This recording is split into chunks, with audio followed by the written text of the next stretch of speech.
evening, friends. I am aware that other people may be coming, but we're after the hour, and so we want to get started. On behalf of President Jay Rundell, the faculty and staff and students of NTSO, welcome to the Williams Institute Lecture. This is a time-honored tradition at NTSO, and we brought to campus many people from various backgrounds, including theologians, ethicists, poets, biblical scholars, and on. And the list of those people you can find on our website, and it's incomplete, but they are all impressive. So I invite you to go and look and see who's done these lectures before. If you're doing the lecture, you probably shouldn't check because it would be intimidating, I think. These lectures began in 1981 and have continued since then, and they are in honor of Dr. Ronald L. Williams, who was professor of theology here at NTSO from 1971 until his death in 1981. We are pleased that you are here for these lectures. It is my honor now to introduce Dr. Linda Mercadante, who's going to introduce our lecturer for the evening. She is our professor of theology, one of our professors of theology, and she and John go back a long way and work in a constructive theology project together, and I figured, though I know him, she knows him way better than me, and it would be good for you to hear from her. So receive Dr. Mercadante as she introduces our lecture. Thank you, Valerie. And maybe I should stay down here. Thank you for the opportunity to introduce my good friend John. I'm very pleased that he accepted our invitation. And can you hear me if I stand up here? I'm very pleased he accepted our invitation, and I'm very pleased that he's here with us. I promised John I wouldn't say anything personal of a dubious nature, but we do know each other for a long time from scholarly things. And he is now serving as Associate Professor of Theology and World Religions at Union Theological Seminary. He's the author of a number of books, one of which that we're very interested in is called The Immanent Divine, God, Creation, and the Human Predicament, an East-West Conversation with Fortress Press. And now, at the moment, he's completing his second book, The Promise of Religious Diversity, Constructive Theology After Religion. He's the past president of the North American Paul Tillich Society, and he's the project director of the AAR Summer Seminars on Theologies of Religious Pluralism and Comparative Theology. And I had the privilege of being with John for two of these seminars, a week-long, 24/7, scholars of many world religions coming together, and it's been a highlight of my career to be part of that. It really was wonderful. And then John led a writer's workshop later along the same topic, and again, I was very privileged and honored to be part of that. So we've had many conversations on religious diversity, on things like multiple religious participation, multiple religious belonging, hybridity, all the topics that we absolutely must be examining now in this culture of spiritual but not religious and people that want to partake of many different religious traditions. These are conversations that we absolutely have to have. A little bit more on John. He teaches a wide variety of courses in the areas of comparative theology, theologies of religious diversity, Hindu-Christian dialogue, the theology of Paul Tillich, theory of religion and process theology. So his repertoire is quite extensive. He's committed to the work of comparative theology, theology that learns from and with a variety of traditions, which is something that I think all of us here are very interested in that. In fact, today we had our multi-faith worship, and John was our preacher. So there's a central question that drives his work. How can Christian communities come to see religious diversity as a promise rather than a problem? That is the question of the day. Because we know that more and more of us are exposed to more and more religious traditions, and if we rest on our current interpretations, we'll either shut them out or give up our own faith stance, and there's got to be better ways to be in fellowship with our brothers and sisters in other world religions. So I want to welcome John and say how lucky we are to have you here and how privileged, and I know you'll be very impressed and very edified by what he's going to say to us. Thanks. Okay, John.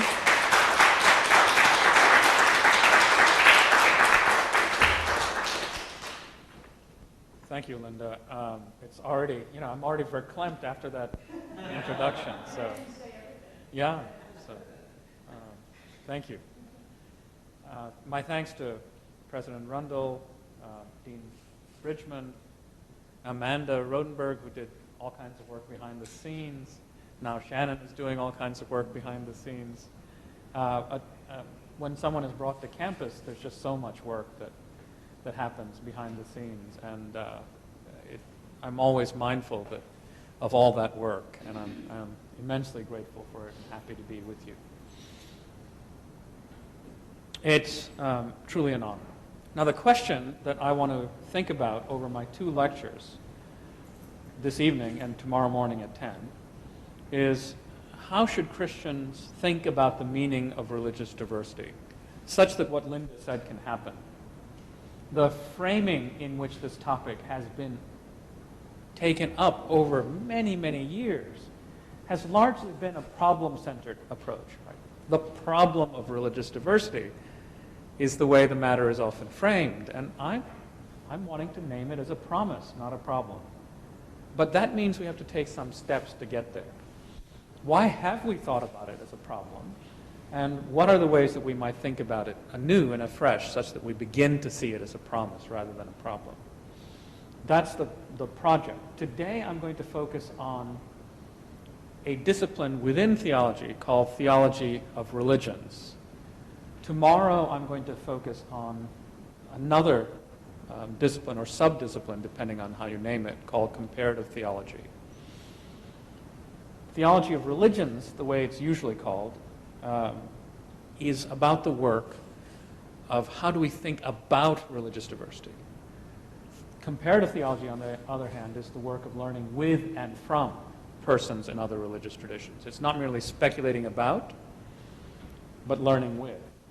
But it's hard to get to learning with if we have ways of thinking about religion and religious diversities that are profoundly limiting. So you have to do some of this work in order to get to that work. So that's the plan of the 2 lectures. So then, how should Christians think about the meaning of religious diversity?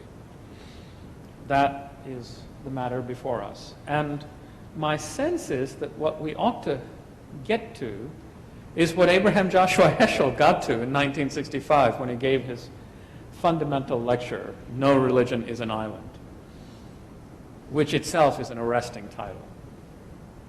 Is it really our desire, Rabbi Heschel asks, to build a monolithic society, one party, one view, one leader, and no opposition? Is religious uniformity desirable or even possible? Has it really proved to be a blessing for a country when all its citizens belong to one denomination? Or has any denomination attained a spiritual climax when it had the adherence of the entire population? Does not the task of preparing the kingdom of God require a diversity of talents, a variety of rituals, soul-searching as well as opposition? Perhaps it is the will of God that in this aeon there should be diversity in our forms of devotion and commitment to Him. And then in the last sentence, the perhaps disappears. In this aeon, diversity of religions is the will of God. If you believe that, then of course religious diversity becomes a promise. If you don't believe that, it will be a problem. So for me, I really do take my touchstone on this matter from Abraham Joshua Heschel, who is for me a kind of pilgrim in this labor. Now the question about religious diversity, though, is not new to Christians. I would say that the question is as old as Christianity itself. Early Jesus followers, I would contend, made one distinctive claim. This particular crucified man is the Messiah. And even the term Messiah is borrowed. Virtually every other element in Christian traditions has echoes in other religious traditions. and even dying and rising gods is not a novel feature in terms of ancient Near Eastern religion. Because early Christians had no distinctive vocabulary of their own, they were compelled to borrow widely from the religious languages, philosophies, and thought forms of a variety of religious traditions, including Near Eastern mystery cults, the philosophical inventory of Greek and Hellenistic philosophical schools, Platonism and Stoicism, for example, and of course, Jewish traditions. As Heschel says, no religion is an island, and certainly not Christianity. The demarcation of the boundaries between Christianity and other traditions was a slow and gradual process, by some accounts 3 to 4 centuries. In some, Christians had to, there really was no other option, articulate the meaning of their distinctive claims in conversation with their religious neighbors, Jews and Gentiles alike. From these elementary observations, we can draw a profound conclusion. In the early centuries of the church, all Christian theology was comparative theology, which I define as the theological work of learning about divine matters with and from persons in other religious traditions. So, in a sense, the work I'm doing is nothing new. But in another, it is. Why? A brief historical excursus. Ongoing Christian conversation with other religious traditions never ceased in much of the global South and the East. Certainly not in my home country of India. Living as a minority tradition in the midst of a sea of religious diversity, encounter, conversation, and mutual influence were inevitable. But these questions did diminish in centrality and significance in the West after Christianity became the official religion of the Roman Empire after the conversion of Constantine.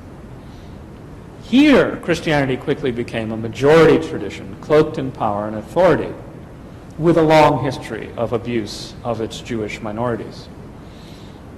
Questions about religious diversity would flare up again in the West in key moments of intercultural contact.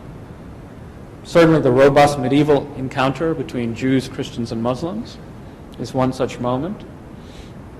Then again, after 1492 and the discovery of a new world, that introduces a genuine theological problem. If you discover a whole bunch of people, an entire continent, which hasn't been evangelized, and you continue to affirm that only through Jesus can people be saved, you've got yourself a theological problem, right?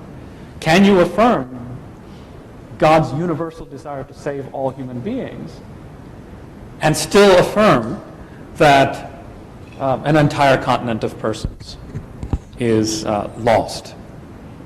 This is a theodicy problem, right? It's a question of what can I say about God and God's universal will. So there are these moments where the question of religious diversity, never entirely suppressed, rises to a particular prominence. And the discovery of the New World is one such moment. But European imperialism and colonial misadventures set and conditioned the stage on which that question was taken up. Perhaps I need not say that when Christian missionaries, Asianists, and Ontologists encountered other religious traditions, within a context marked by profound asymmetries of power, the encounter between traditions did not take place on a level playing field. And that observation leads naturally to another. The rise in a more egalitarian encounter between religious traditions in the 1960s and following is hardly surprising, because it is precisely during that period in which the independent movements taking place in a variety of countries across the globe led to imperial modes of colonialism. So I take interreligious dialogue to be part of a larger global post-colonial term. Perhaps questions about the meaning of religious diversity now enjoy a prominence, a pre-Constantinian prominence in the contemporary West, because we've only now arrived at a kind of post-Constantinian moment. I'm here after the 1965 Immigration and Nationalities Act. Before that passage, I could not have even been here with you, right? So the global presence of religious diversity in America is itself marked by and is a fruit of the end of things like the Chinese Exclusion Act and explicitly racialized policies that kept vast chunks of the globe out of this country. So the globe is now here, and now, of course, interreligious dialogue returns to a kind of significant theological prominence as a result. So we might quickly speak of a kind of shift in theology. In the 1970s, liberation theologians like Gustavo Gutierrez argued that modern theology as a whole has largely been given over to the work of engaging the non-believer, right? The cultured despisers of religion, as Schleiermacher would have put it. Gustavo Gutierrez argued we should engage not the non-believer, but those who are treated as non-persons. That should be the focus of theology, on the poor and the marginalized. So we saw a profound shift in theology as Gutierrez's challenge was heard globally. But Aloysius Pieris, the great Sri Lankan theologian, responded to Gutierrez's call by observing that to take the poor seriously in Asia requires us also to take their religious lives seriously. After all, what can it mean to say that those who are treated as marginal, as non-persons, what does it mean to say to them, we care about your material needs, even as we dismiss the worth, meaningfulness, and power of your religious lives?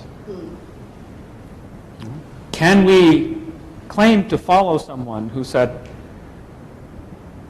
man cannot live by bread alone, but by every word that proceeds from the mouth of God, and say we care only about bread? We, of course, care about bread and justice, but surely to affirm that we care about every word that proceeds from the mouth of God requires us to take the religious lives of others seriously, unless, of course, you happen to believe that the words of God come only through Christian tradition. And that brings us right to the center of the topic for today. The theology of religious diversity. I prefer that term to the term theology of religions. So I often begin my lectures on this topic by inviting people to read these two quotes, which are unidentified and undated, hence the name that tune. So here's the first quote. We have been taught that Christ is the first begotten of God, and have previously testified that he is the logos of which every race of humans partakes. Those who have lived in accordance with the logos are Christians, even though they were called godless, such as among the Greeks, Socrates and Heraclitus, and others like them. So also those who lived contrary to the logos were ungracious and enemies to Christ, and murderers of those who lived according to the logos. But those who lived by the logos and those who live so now are Christians, fearless and unperturbed. I juxtapose that with this quote. More than 900 million people are lost in the hopeless darkness of Hinduism, worshipping 330 million gods and goddesses, created by the imagination of men and women, searching for a source of truth and strength. Somehow, apparently this needs to be said, most of these people live in India. That apparently is information. They seek power and blessing through the worship of gods and goddesses and the demonic powers that lay behind them. So, anyone want to take a stab at the date of, the relative date of these two? There's a big clue in the second as to, this is the first, and this is the second. 150 for the first. So you probably know who it is. Yes. I didn't plant him, but the historian's here. Yes, so that's Justin Martyr in the second century. And the 900 million is the clue, right? If the population is at 900 million, we're talking. No, it's not. 20th century. This is a booklet produced by the Southern Baptist Convention, the International Mission Board. And the booklet is lovely. It's beautiful. I don't know what I did with it, but it has the cover of a lovely Hindu woman lighting a lamp, a Diwali lamp, and this was left outside Hindu homes and Hindu temples. And you think, oh, this is beautiful. This seems to be a Diwali celebration. But you open it and it says, Festival of Light, Religion of Darkness. And then proceeds to tell Hindus that they seek power and blessings through the worship of gods and the demonic powers that lay behind them. All right? It was the International Mission Board of the Southern Baptist Convention. So it's a collective document, not any particular author. Huh? Oh, no, this was like 1990s. Very, very recent. It may even been in the 2000s. I've lost track of the booklet, but it's, those little booklets that are hard to keep track of. But it was beautiful, and I thought I was getting a treat when I started looking at this. I do this juxtaposition quickly because I want to signal that the argument that more open notions about how Christians ought to deal with other religious traditions are not newfangled inventions by Union theologians.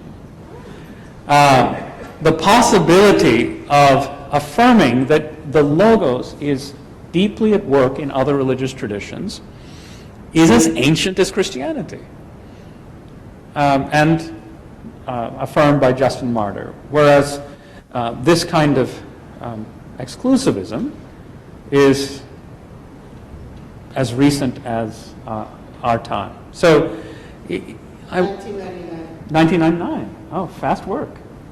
So, Google will bless you. So you see how certain kinds of temporal narratives we tell are subverted by this exercise. But I've also, by means of these quotes, introduced you to two of the major categories in how Christians think about other religious traditions. The Justin Martyr quote falls neatly under the notion of inclusivism, and the Southern Baptist quote is obviously the exclusivist position. So I'll turn to these positions now, but I want to say something else to frame my remarks about how we talk about these positions. Before I turn to an analysis of these categories, which I've just introduced, and I'll introduce a third category called pluralism also, I want to say that I have reservations about this entire field of discourse as it's often conducted, for two major reasons. First, and most basically, asking about what Christians should think about other religious traditions is increasingly an obsolete way of putting the question. Why? Well, ask Linda Mercandante. Many of us identify increasingly either as SBNR, spiritual but not religious, or, and these are sometimes overlapping categories, we identify as persons who practice more than one religious tradition. So if I practice in some way, as I do, Christianity and Sochen meditation in the Tibetan Nyingma tradition, which of those traditions is other to me? Do you see the problem of framing this entire field as a kind of speculative endeavor about how to think about other religious traditions? Well, sometimes the other is on the other side of the bed, right, in our partners. So you don't have to leave your home, or sometimes your bedroom. Sometimes it's in your other side of your head. And in that sense, this is increasingly difficult to frame as an exercise in thinking about the other, because, as I said, the other is sometimes me. So today, I would say what my predecessor at Union, Paul Knitter, said so eloquently in the title of his most recent book: without the Buddha, I could not be a Christian. I am most assuredly a follower of Jesus, or at least more humbly and truthfully stated, I try to be. But I am by no means alone in grounding myself in more than one tradition. Given the reality of multiple religious participation, it seems curious to keep asking about the meaning of other religious traditions for Christians. A great many Christians in the West are increasingly doing Eucharist upstairs and yoga downstairs. And hence, other religious traditions are simply not other. So, multiple religious participation changes the terms of this conversation, root and branch. There's a second major challenge to how we think about questions of religious diversity. And that has to do with the fact that religious studies scholars increasingly, and actually I would say since the 1980s at least, if not the 1970s, have grave reservations about the very category religions. Beginning with Wilfred Cantwell Smith's magnum opus, The Meaning and End of Religion, religious studies scholars have come to appreciate that most of the world's languages and traditions have had no word or concept that corresponds with what in English today we call religions. So we have always had traditions, but we have not always had religions. The very ideas of religion and religions, as we now understand them, have powerful distorting effects that condition how we think about religious diversity. A number of questionable notions are built into our taken for granted common sense understanding of religion and religions. So, for example, we tend to think of each religion as tightly integrated unity. So, for example, it's not uncommon to even hear theologians, Lord have mercy, speak of the Christian worldview. When in fact our traditions are all marked by deep diversity and profound internal conflict. Despite this demonstrable empirical fact, theologians still continue to speak of a single shared trans-historical grammar underneath every form of Christianity. Likewise, one finds people routinely speaking of the Muslim worldview. By the way, if any of you happen to find the Christian worldview lying around somewhere, please tell me, because then we can make it commonly known, and the squabbles that divide the Christian community can quickly be put to an end. But you see, these rhetorics undergird an ideological function. They are the theological equivalent of the clash of civilizations narratives.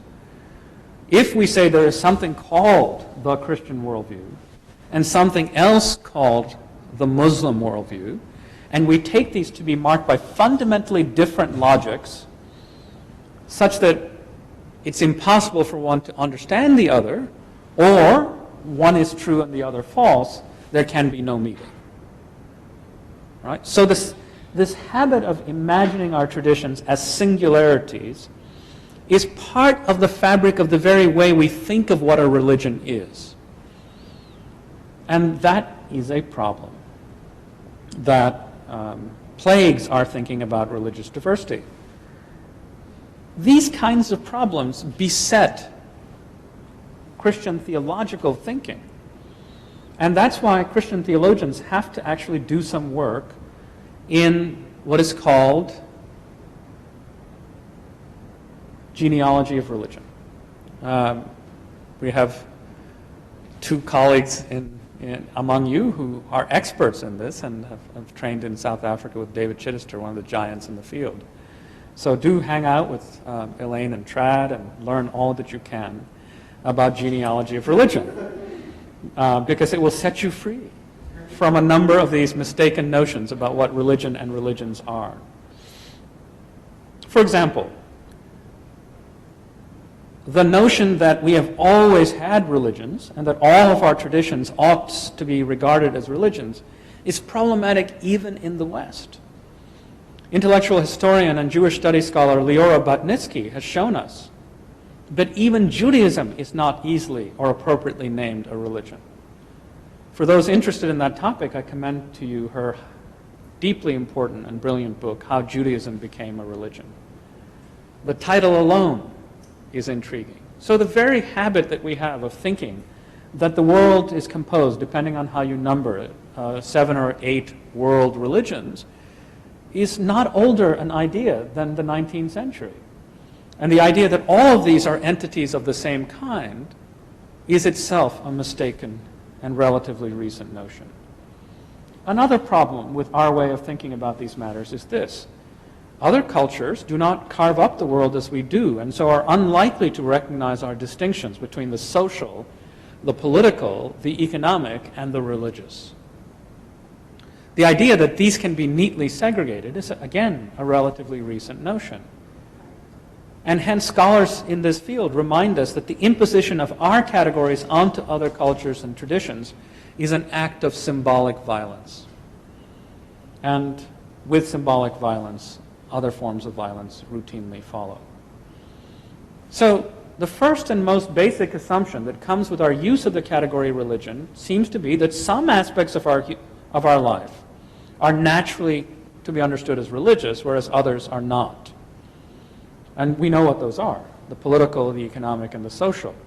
And we imagine that these domains can be governed by secular scientific disciplines like political theory, economics, sociology, and anthropology. So, for example, most of us take it for granted, as I was mentioning in one of the classes today, that the question, how much interest can a credit card company charge, is a neutral economic question.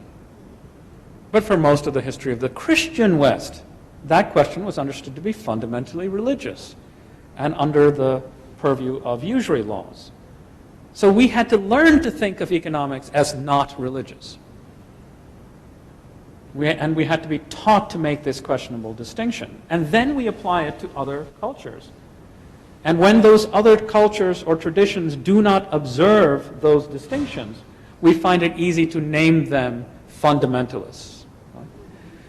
You are fundamentalists because you are confusing the religious and the political, or the religious and the economic, as though these were eternally, immutably different things. So if these notions are built into the very way we think about religion, and we bring them to the question of engaging religious diversity, we're going to make mistakes all over the place. And so it's deeply important for us to take time out and ask ourselves whether other cultures recognize themselves in our distinctions and descriptions.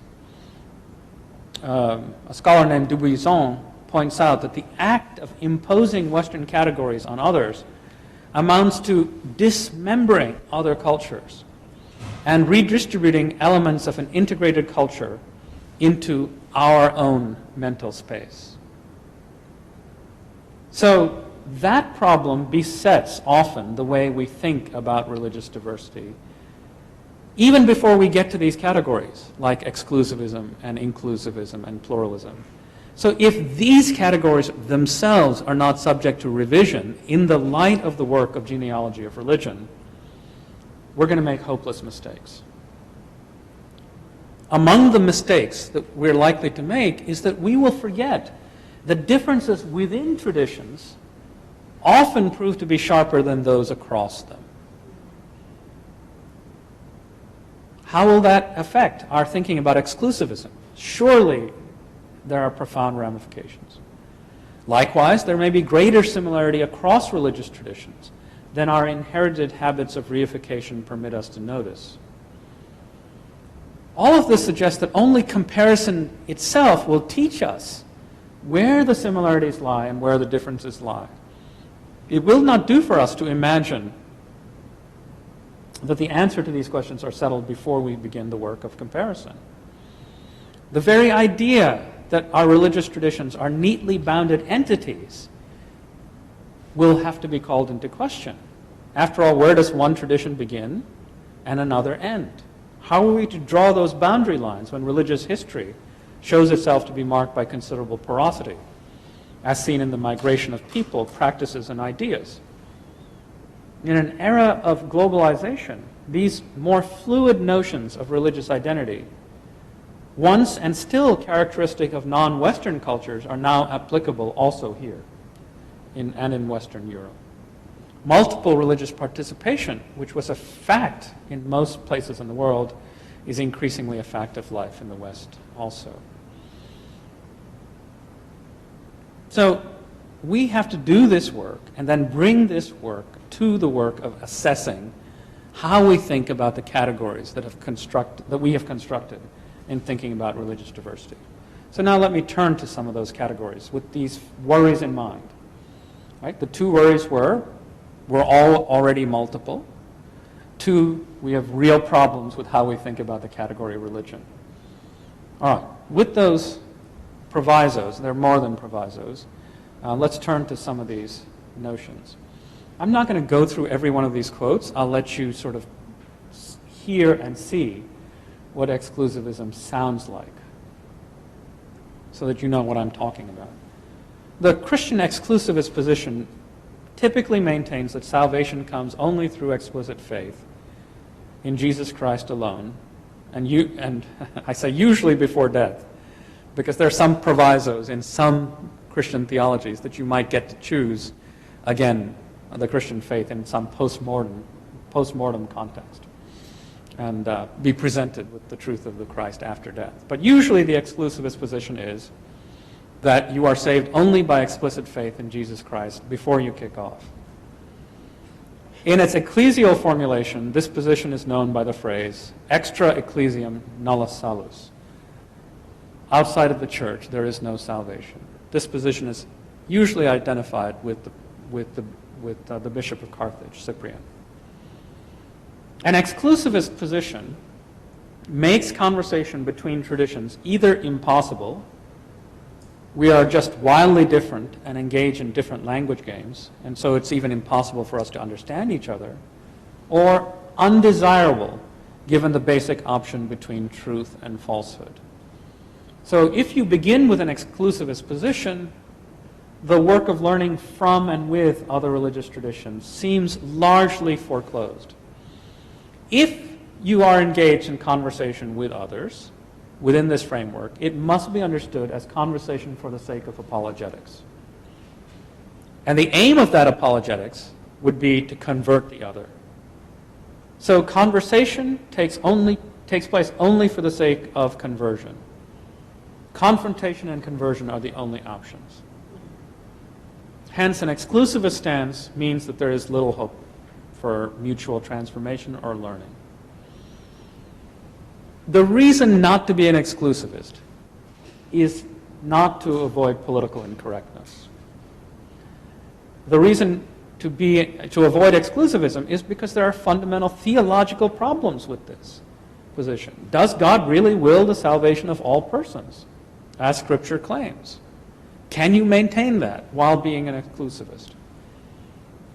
Can we really imagine that it is God's will to set up a situation in which only persons who happen to be born into Christian communities might be saved? We're quickly in the God of double predestination or divine arbitrariness. Finally, we know the ethical consequences of exclusivism, married to imperialism. We know the incalculable moral harm and genocidal violence, particularly to indigenous peoples, that have come along with exclusivist theologies. We need only read Las Casas' descriptions of Spanish barbarity and its theological justifications to make us deeply uneasy with the moral and theological entailments of exclusivism. But, here is something I want to affirm. You and I, all of us, are also exclusivists, at least in some senses. I, for example, am an ethical exclusivist when it comes to most forms of, well, let's say it, all forms of white supremacist Christianity. The Christianity of the burning cross, I have nothing to do with. It is not salvific. Right? So it's not merely ethically problematic. I do not find it theologically meaningful. So with respect to my own co-religionists, I am an exclusivist with respect to white supremacist Christianity. Likewise, we must in all humility name elements in other traditions that are wounding. I am a lover of Hindu traditions. I've given a significant chunk of my life to the study of Advaita Vedanta, about which I'll say more tomorrow. But in conversation with my Dalit friends, Dalit being the chosen term among those formerly called untouchables, I have been deeply made aware of the casteism that is inherent to Advaita Vedanta. Classically speaking, a Hindu guru cannot accept a student who is other than a Brahmin. So, even if I am deeply persuaded in many respects by the ontology of Advaita Vedanta and its non-dualism, I am frankly an exclusivist when it comes to its casteism.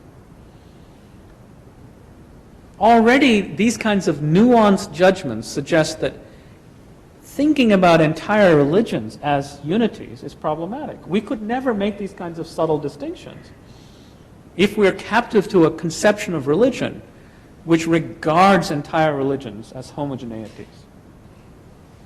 Hence the kind of work that I was doing just a few minutes ago. Also, with respect to truth, we cannot agree with every truth claim found in other traditions, not least because Hindus disagree with each other. I can't be in agreement with Hinduism, no matter how politically correct I wish to be. A theologically interested interlocutor is going to agree with some Hindus over against other Hindus. So with respect to truth, too, we are bound on occasion to be exclusivist. We're going to venture theological judgments. So the idea that exclusivism in total is an obsolete position is a little facile. It's too simplistic. There are ethical and theological reasons to confess that all of us are in certain respects exclusivist. We exercise discernment when it comes to other religious traditions.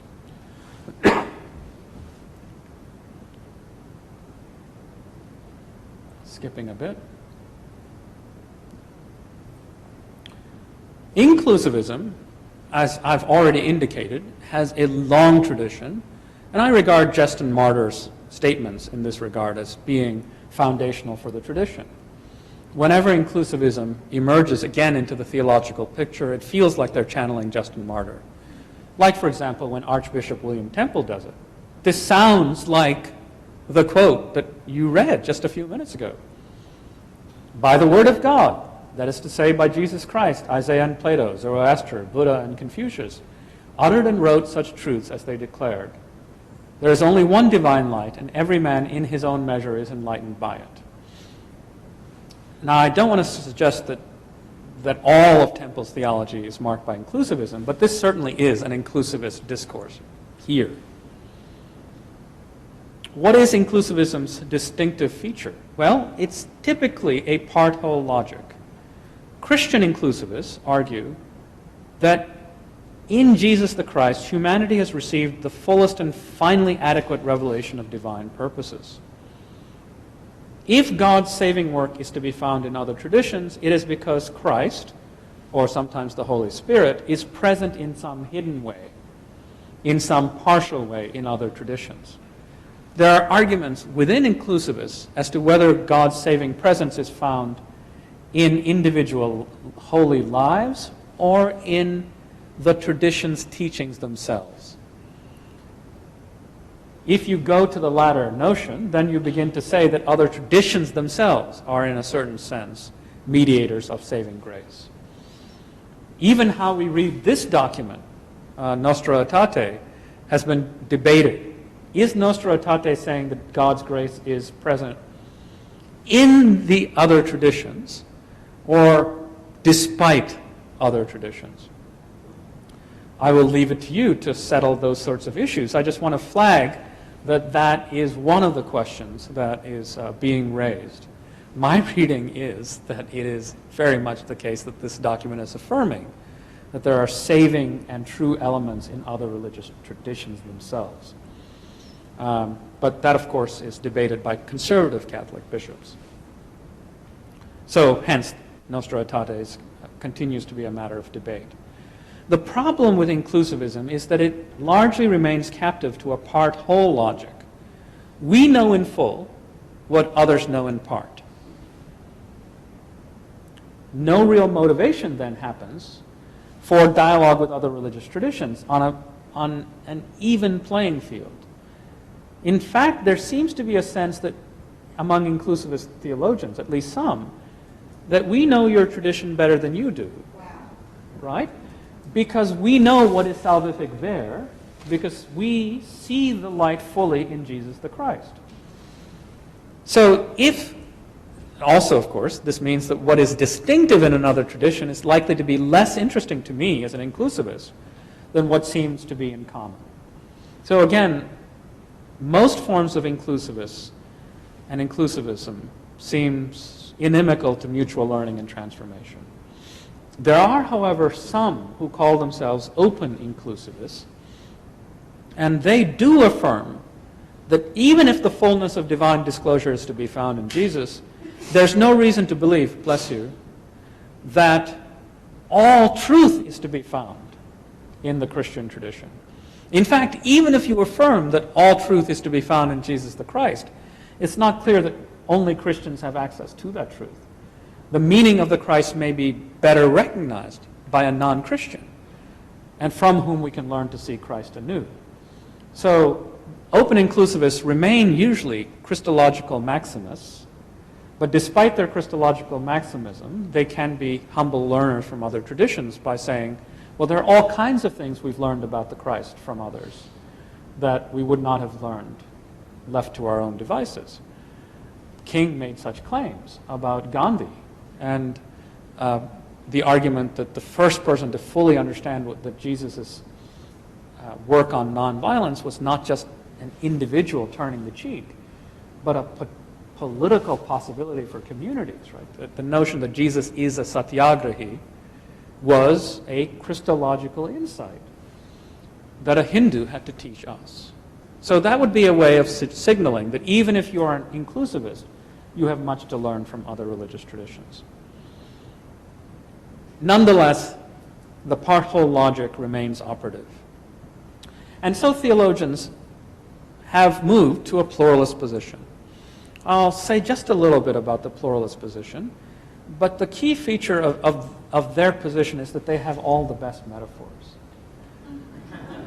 So pluralists have an absolute advantage pedagogically, because you can convey the point of pluralism in a second. The various religions are rivers flowing to the same sea, planets orbiting around the same sun, or paths orbiting around, paths up the same mountain. Right? So the planetary metaphor, the rivers and ocean metaphor, and the paths up mountains metaphors. Right? These metaphors are so powerful in conveying a certain egalitarian sense, no tradition more efficacious than any other, that the appeal of the pluralist position is very easy to see. The most famous of the pluralist theologians, by the way, we don't have time to go into how I rewrote Nostra Aetate, but we can come back to that if we want. How to make it genuinely pluralistic if one were to write Nostra Aetate today. So John Hick is usually the face of the pluralist tradition. He contends that the various religious traditions are soteriological vehicles that lead us from self-centeredness to reality-centeredness. He argues that all the major religious traditions enable their adherents to make possible this transformation. And no tradition accomplishes this work in such a markedly superior fashion that would justify its own claim to be somehow superior to all others. So there's a kind of empirical edge to it.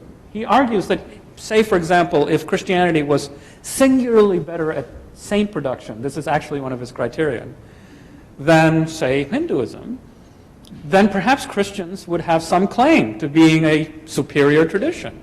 Or if, on average, Christians generated less social evil than some other tradition, perhaps, again, there would be some grounds for an empirical case.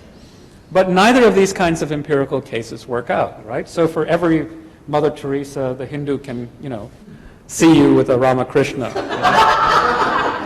So there's really no way to make the empirical argument that any of our traditions is markedly superior in any empirical sense than any other. So he argues that we ought to see the traditions as equal, and hence the metaphors of the planetary and other metaphors. So it seems like a compelling position. The trouble is that as I read Hick, he gets to those claims by suggesting a certain kind of Kantian approach. Namely, what God is in God's self remains an absolute and unknowable mystery. The noumenal real is inaccessible, and all we have are the phenomena. All we have is what appears to us. And if you read Hick, it seems as though what we see of God ends up being a mirror of what we project onto God. So if you see God as personal, and you bring that to God, you will encounter God as personal. If you bring a cultural and theological repertoire that is inclined to encounter God as transpersonal, a phrase I prefer to impersonal, you will get an impersonal or transpersonal face. But if everything we get is merely a mirror of the cultural repertoire we bring, then it would seem that we don't actually have anything to learn from others about God. We might have much to learn about how others think of God, but that gives no theological gain. It gives information about religious others. We might want to do that actually because we want to be good neighbors, and neighborliness is a Christian virtue. Love thy neighbors. So do not be ignorant about your neighbors and claim to love them. Nonetheless, that's not a theological reason to learn more about the divine or ultimate reality as other persons see it. So this form of pluralism seems to be a challenge for interreligious learning.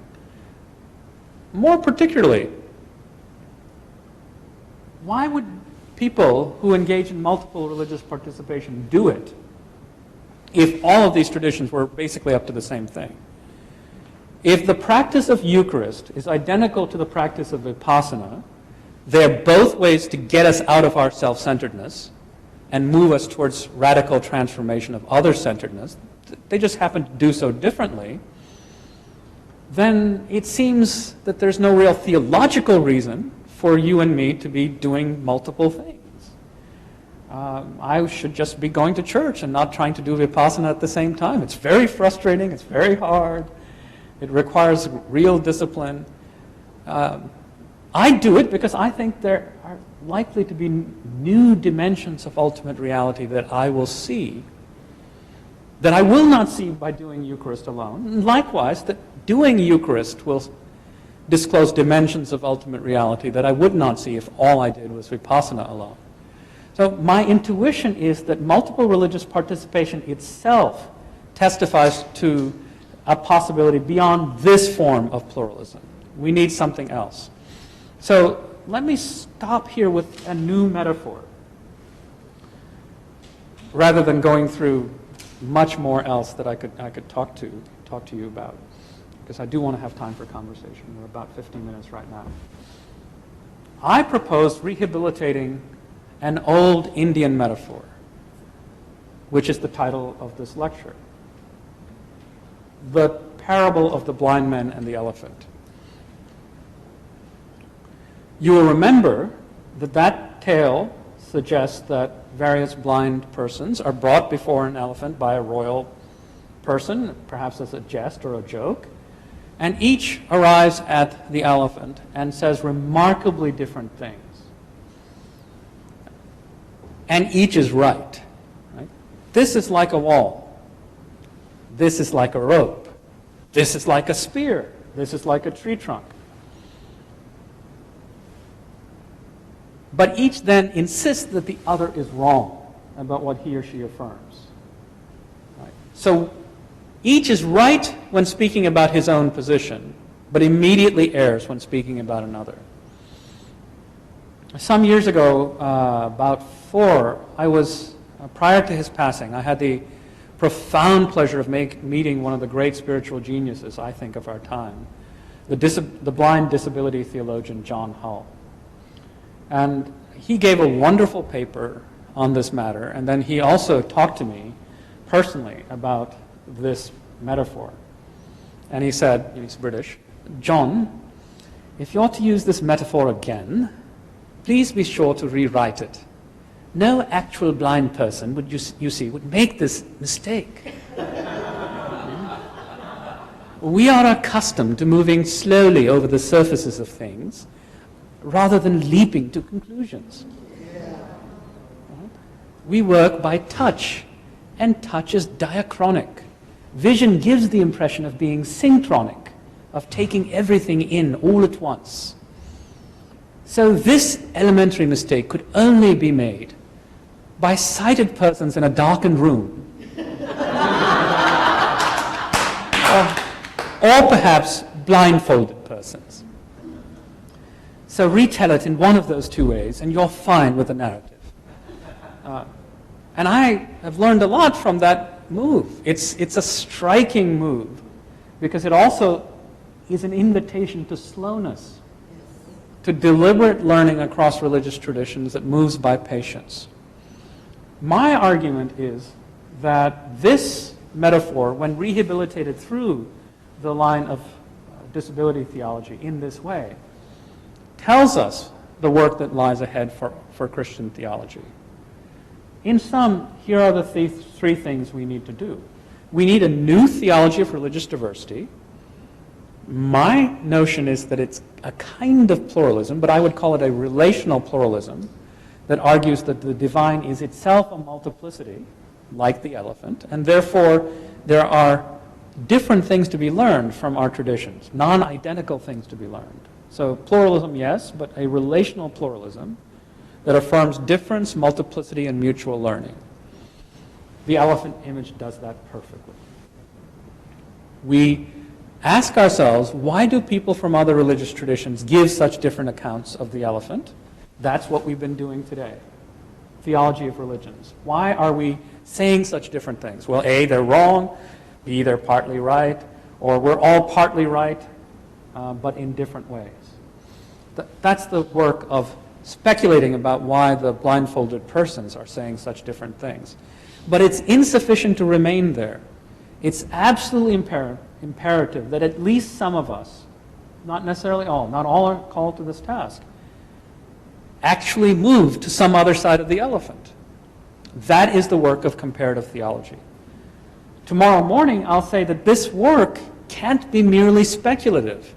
It can't be merely about reading the texts of other religious traditions, but it includes actually undertaking the practices of those traditions, so that we can learn what the body comes to know by undertaking the therapeutic regimens of traditions other than our own. So what is there to be seen by doing Sochen that cannot be seen otherwise than by doing Sochen?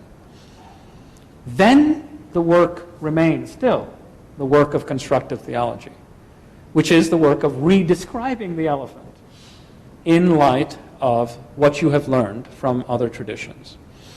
When you do all three of those tasks together and in conversation, theology will be renewed.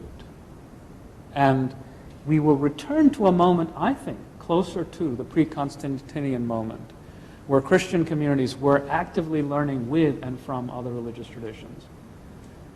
That is the promise of theology. That is the promise of religious diversity that awaits us. Thank you.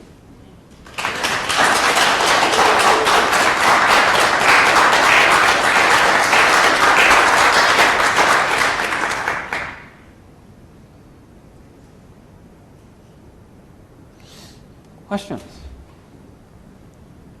John, the way you described inclusivism and maybe also open inclusivism, how is that different from the perennialism that many spiritual and religious people practice, or the practice of more fundamental religions?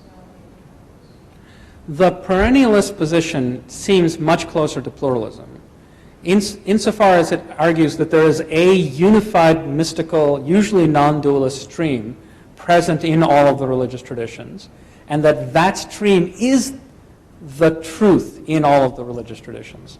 And no tradition has that truth more clearly than any other. So whenever the Philosophia Perennis is present, it's present in the same fashion and equally so. But when spiritual monarchies people adopt the priority position, in many ways they set themselves up. That's right. So they can decide what the poor is. That's right. And that's been the charge placed against pluralist positions in general. The pluralists seem to have a view that is akin to the view of the sighted king, right? Or the passerby in the parable. In some tellings, a passerby comes and tells the blind persons, "Oh, look, you poor people, it's really an elephant," right? And the omniscient pluralist viewer settles the argument. I am not claiming to be an omniscient pluralist sighted person. I am positing the elephant as a hypothesis, rather than suggesting that there might be many ultimate realities. That is one real possibility in the theological literature, right? Christians follow God. The Buddhists follow or seek to know emptiness. So there are people who say we should think about multiple realities. John Cobb and David Ray Griffin are among the people who argue that there are more than one ultimate reality. So they use the word in plural. Mark Himes comes close to suggesting something like that. He doesn't talk about multiple ultimate realities. He talks about salvations, plural, that there are many ways, many soteriological goods. We're not all seeking to attain the same end.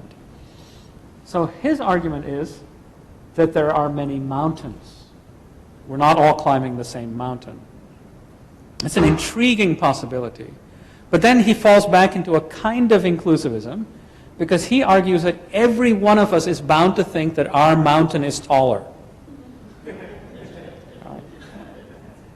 So he will really say that there are differences that Buddhists are, and he will take these differences so seriously that we will not meet post-mortem, right? So we will reach different destinations in this life and in the life of the world to come. That's how seriously he takes spiritual discipline. For me, that seems problematic. The idea that even post-mortem there will be no reconciliation. I much prefer the notion of the elephant, where we have differences within ultimate reality. And actually, Mark, despite his many mountains approach, really is a Trinitarian theologian. He says that it's all the diversity we need is already present in the Trinity.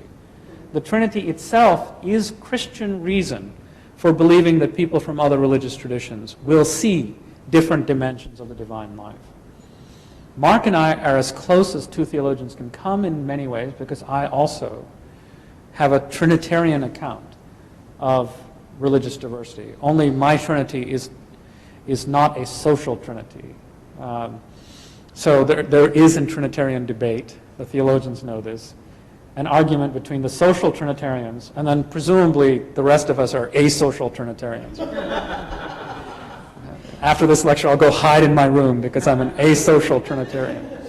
There's no good word for the other position. But because we differ on this Trinitarian matter, our Trinitarian theologies of religious diversity end up being different. But it's an intriguing idea that there may be many mountains. Yes. I'm so full. I feel like I'm in church. Because Well, you're thank you. giving me language for what I have, how I have landed in my own theology. I've used terms to just, when people talk about my religion, faith, that I am culturally Christian. And I use that as a term to try to help people say that there are things that feed me spiritually, culturally, because I do believe the basic tenets of the Christian faith, right? The church, their practices that I embrace, and there are so many other ways that I've come to know God that have nothing to do with Christianity. And so I'm okay that other people need that, because what I believe is that the divine just is, and that we as humans need a way to construct language. We need that. We need a way. It's like, I remember telling people, told children about Santa. And they said, well, Santa, what does Santa look like? Well, in your neighborhood, Santa looks like this. And so I kind of have that same notion. So I appreciate that. So and so I just don't have a question. I just am open to the idea that as theologians learning here to go out and represent different ways of people assessing the divine, that maybe it is to just model that it's okay to be where you are. We don't have to judge the other in order to experience that. I have a friend who is a Judaism, and so I chat with her. And once there was some weird disaster that happened in the world, and she said, all I could think was, Jesus! She said, I thought I'd just cover all the bases. That's okay with God. Yeah. I suspect that God is not a Christian, Right. or a Buddhist. I like many of the ways you frame the matter. I'd only nuance it slightly by suggesting that your way of putting it still has a kind of Hickeyan flavor, that the differences are really our doing. My nuance only is to suggest that there's diversity in the divine life, so that my neighbor who uses a different language and a different set of disciplines might know dimensions of the divine life that I do not, because I do not practice as she or he or they do. And that suggests that our differences are not merely a matter of my cultural preferences or human idiosyncrasy, but that our cultural and practical lenses may actually open us up into dimensions of divinity that we are unlikely to see if left to ourselves. Now, I don't actually think that every one of our traditions doesn't in some way capture what is probably found elsewhere in some fashion, but at the very least, what's a minority note here may be a majority note there. So, for example, Christian non-dualism exists. It's existed since the Middle Ages. One finds strongly non-dualist elements in the teaching of Meister Eckhart and certainly Marguerite Porete. But some 710 years ago, she got burned at the stake for it, right, in Paris. So what she affirmed can be openly said to be the most foundational insight in Hindu traditions. Aham Brahmasmi, I am the ultimate. You go on saying that in certain Christian traditions, and your lifespan is not going to be long. Or at least your membership in church is not likely to be long. So it's not as though that note is utterly missing in my tradition.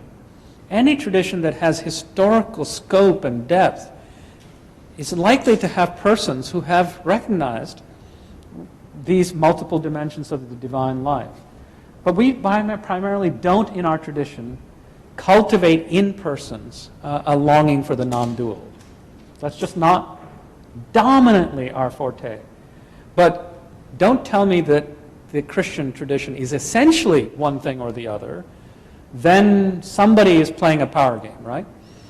If you say Christianity is essentially devotional and not non-dualist, then that has automatically written out of Christian history all those minority notes who thought they were being very Christian when they were saying, I pray to God to be rid of God, as Eckhart prayed.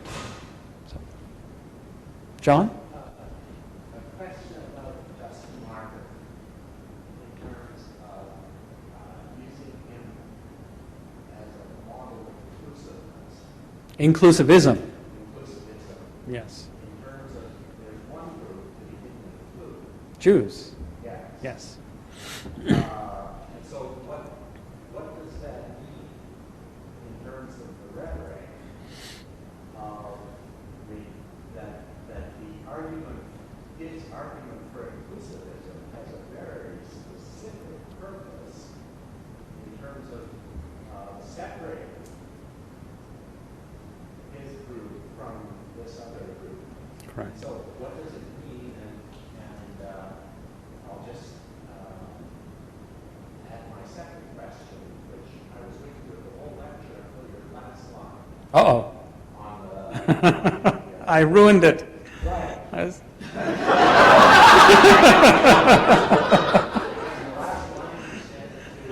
Return to the pre-Constantinian moment. And I wonder. Oh, yes, I see. He said it raises the same problem. Yes, I see. Or related in terms of the number one, some concern about idealizing that period. Correct. So Yeah. those two questions, which in my mind are related. They are intimately related. Yeah, they're wonderful questions. There's a part of me that's tempted to turn you to the historian behind you and let you two carry it on, but that would be, wimping out. So I'm going to try engaging your deeply searching question.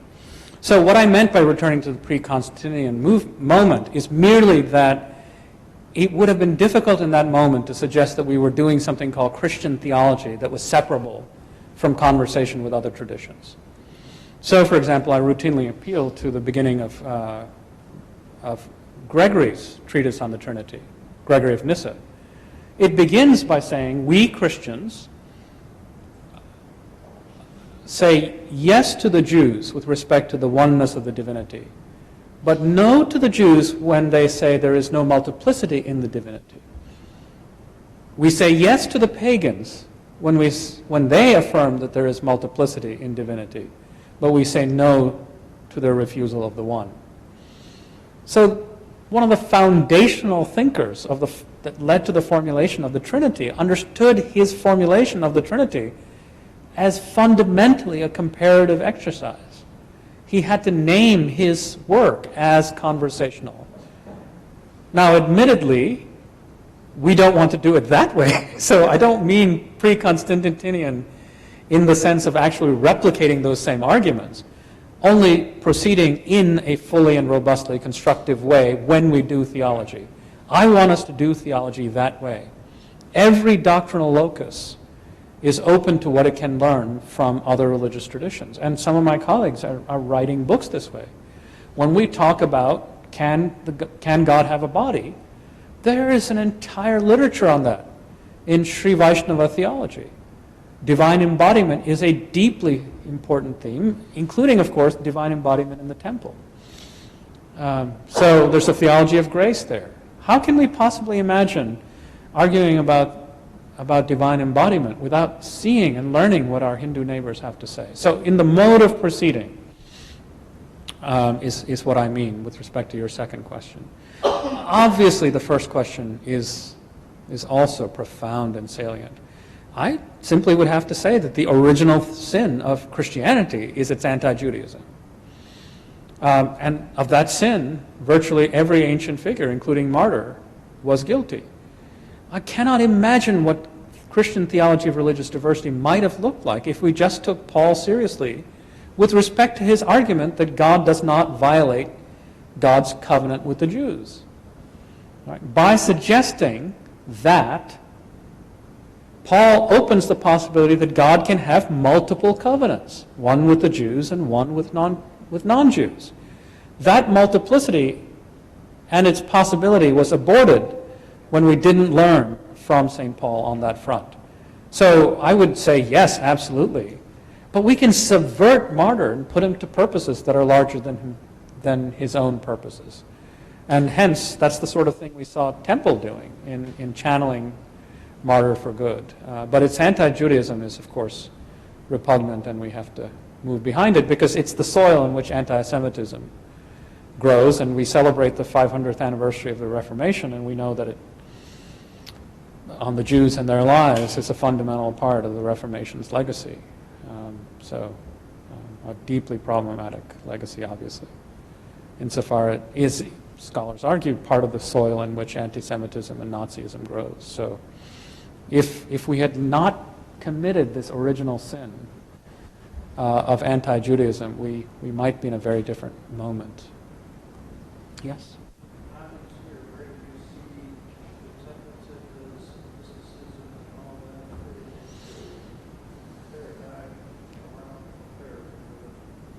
Come tomorrow. So that is, in some respects. I find it very interesting that some of the contemplative communities I can still ask Oh, yeah. Mhm. have done a great job of this comparative religion trying to grow their faith. And the best among them are not easily classifiable as perennialists. There are perennialist notes they sound, but I think they are deeply interested in learning from difference, without saying we all somehow fundamentally will agree. Tomorrow I'll argue that a little foretaste, not of divine glory, just me. I'll be arguing that our traditions have to be understood primarily as composed of what I call interpretive schemes and therapeutic regimes. That our traditions offer ways of looking at the world, but they're not merely descriptions. They seek to accomplish the work of comportment, of attuning bodies and communities to the divine by means of particular therapeutic regimen. So if you want to see what a tradition sees, you cannot merely read the text. You have to read the text as you undergo transformation, such that you become the appropriate reader of that text through undertaking the therapeutic regimens of particular traditions. So that suggests that we actually need to undertake, at least some of us, not all of us, some of us are just not called, to do that work of forming ourselves so as to see and be comported to the real as the real is known by the other traditions. And for that, the kind of seriousness of contemplative practices are indispensable. Yeah. And that means, okay, now you don't have to come because I basically told you tomorrow's slide. But the theology itself will have to undergo significant change. Because here theology in the West has largely been reduced to academic text production. And if that's the shape of comparative theology, it will be of little interest to people from other religious traditions. We have to return to theology as sapientia, to use the language of Edward Farley, a dear friend of mine. Sapientia is a kind of embodied knowing that transcends mere cognitive knowing. So that's the thesis for tomorrow. So, one last question. I thought I saw a hand somewhere over here. Okay. Oh, let's go with some. Yes. I don't know about all of this jazz, but I'm wondering if exclusivism is exclusively a Christian problem. No. Okay, because I don't know about other religions. I guess since I'm Christian, I keep getting this message, but I'm not aware if that exclusivism, how that shows up in other traditions. Every one of these positions can be found in other traditions. There are Buddhist exclusivists, Buddhist inclusivists, and Buddhist pluralists. So one of the really wonderful features of theology of religious diversity as it's been taking place in the last 2 decades is that it's no longer just a Christian game. Scholars from other traditions are developing Buddhist inclusivist positions or Buddhist pluralist positions, and that's been fantastic. So your intuition is right. Exclusivism is not something on which Christians have a monopoly on. And there's even such fun possibilities, perverse but fun, because they're intellectually curious, of people saying, my tradition is wonderfully pluralist. Therefore, it's better than yours. So, like, well, wait a minute. Wait, did you just use pluralism in order to be exclusive? And do you see that you just did that? Usually this comes in an Indian accent. We Hindus, we are so tolerant, but you are so intolerant. Therefore, we are better. Oh. Very, very, very interesting. I think you just committed what philosophers would call a performative contradiction. So you're quite right. Friends, help me thank Dr. Thatamanil.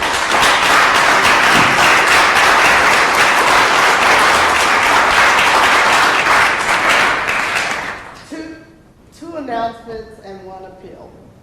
There is coffee and cookies out there. Please help yourself to them so that I don't have to pack them up and take them over to the other building. So make sure you have coffee and cookies on your way out the door. Tomorrow's lecture is at 10 a.m. and we'll be back here. So you are invited to be back. And my appeal is students, invite a student in the morning. And we will see you in the morning. Have a good evening, everyone.